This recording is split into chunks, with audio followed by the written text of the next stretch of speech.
kita deketin dia ke alam, sering deketin dia ke alam aja. Ngomong-ngomong, sudah ada rencana untuk menghadirkan adik buat Rajata belum, Sar? Enggak, kita nggak ada program-programan, maksudnya apa adanya aja. Sekarang sih kita masih belum ada rencana nambah, masih mau fokus di Rajata dulu. Saya rasa anaknya juga masih terlalu kecil, kalau punya adik lagi nanti saya bingung gitu. Jadi apa adanya aja. Kalau dapat lagi oke, kalau enggak nggak apa-apa. Tapi nggak mau banyak-banyak juga gitu, yang wajar-wajar aja.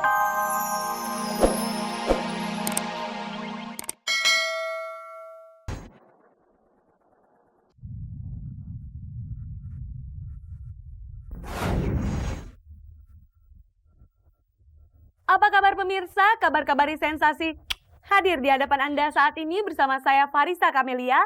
Selama 30 menit ke depan akan mengisi hari Anda dengan kabar-kabar yang layak kami kabarkan karena kami kabar-kabari.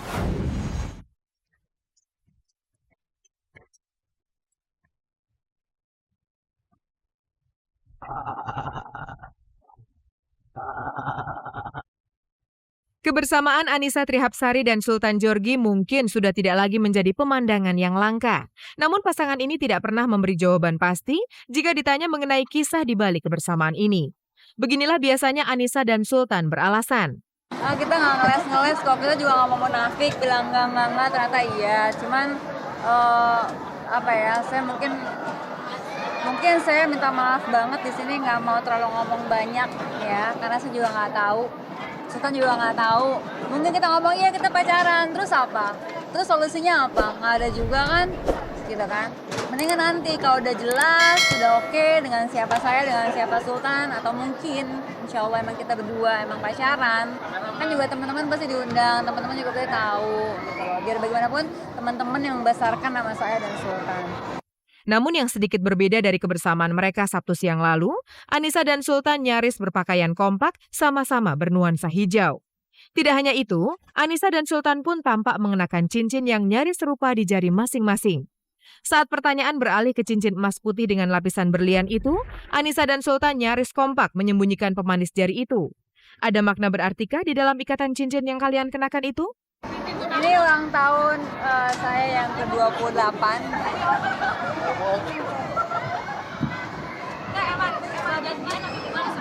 Apanya enggak, ini saya dikasih hadiah sama seorang spesial. Gak perlu saya sebutin namanya. Cuma tahu aja. Bisa sama sih? Enggak, beda ya.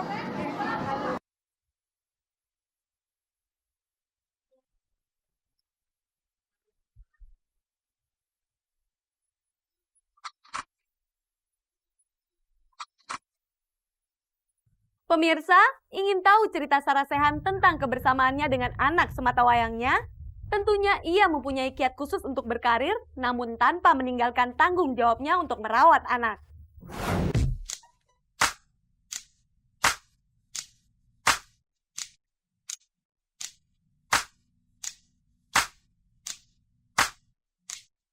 Hidup Sarah Sechan berubah total sejak ia dikaruniai seorang putra bernama Rajata.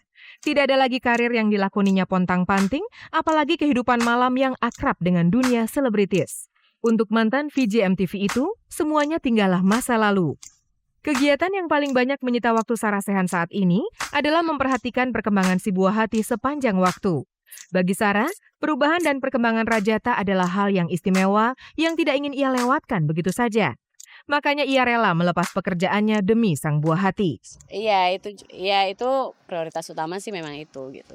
Tapi kerja juga udah mulai kok sekarang. Sama kalau saya lagi syuting di luar, kan tadi saya bilang saya paling syuting di luar cuman seminggu ada 2 kali. Kadang-kadang masih ada nge-MC, tapi nggak yang tiap hari rutin ada kerja. Jadi dalam seminggu saya cuma kerja di luar paling 2-3 kali, selebihnya saya di rumah. Bagi Sarah, inilah masa-masa emas bagi Rajata yang begitu membutuhkan kehadirannya. Meski kebersamaan mereka biasanya hanya diisi dengan hal-hal kecil seperti bermain sambil belajar. Saya baru punya anak pertama. Gimana sih orang baru punya mainan baru gitu, kayaknya pengennya merhatiin terus, pengennya diliatin terus. Orang aja punya mobil baru kayaknya dilapin terus dirawat. Jadi apalagi anak gitu, memang pengennya prioritasin ke keluarga.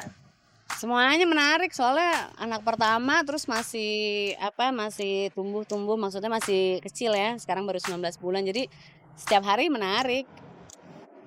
Dikencingin, dimuntahin, baru bisa nyium, dia kemarin-kemarin menarik baru bisa belajar peluk ibu, dia udah bisa meluk. Jadi semuanya menarik. Untuk sang buah hati, ia lebih suka mengajaknya bermain ke alam terbuka, seperti lapangan luas ataupun taman bermain di sekitar rumah sang nenek. Memang kita biasa weekend kesini bawa Rajata lari-lari sama ayahnya juga, ketemu omanya, ibunya makan bakso, makan singkong.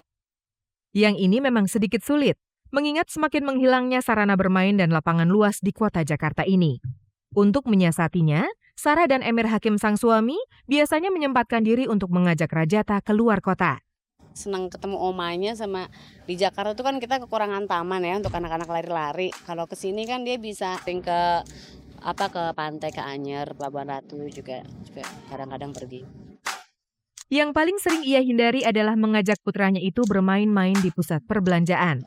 Kayak kids spot atau kemana, tapi kita sebisa mungkin nggak bawa Rajata terlalu banyak ke mall ya, soalnya kasihan anak kecil terus rame banget, apalagi dia laki, saya nggak mau terlalu dia mall minded gitu, jadi kita deketin dia ke alam aja. Ngomong-ngomong, sudah ada rencana untuk menghadirkan adik buat Rajata belum, Sar?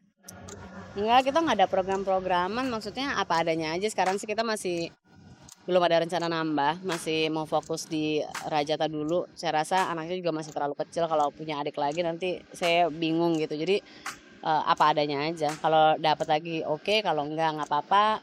Tapi nggak mau banyak-banyak juga gitu, yang wajar-wajar aja.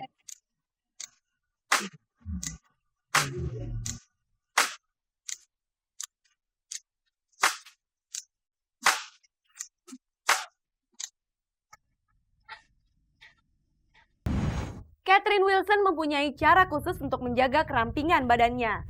Menurut pengakuannya, model kondang ini hanya melakukan olahraga teratur serta diet ketat.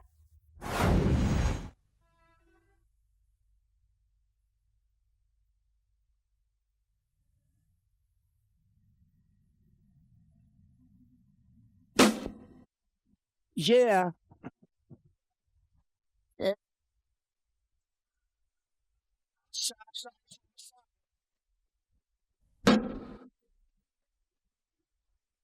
Keindahan tubuh adalah modal utama seorang model.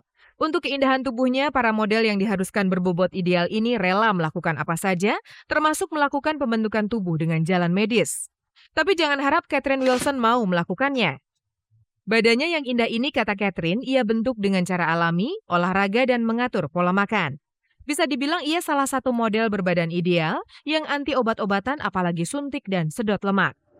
Enggak, aduh aku paling ngeri yang namanya suntik. Boro-boro suntik untuk ngurusin, suntik kalau lagi sakit aja ke dokter, suntik aja agak-agak gitu. Aduh, boro-boro mau ikut kayak gitu aku ngedengernya aja aduh sedot lemak gitu. Aduh, ngeri banget.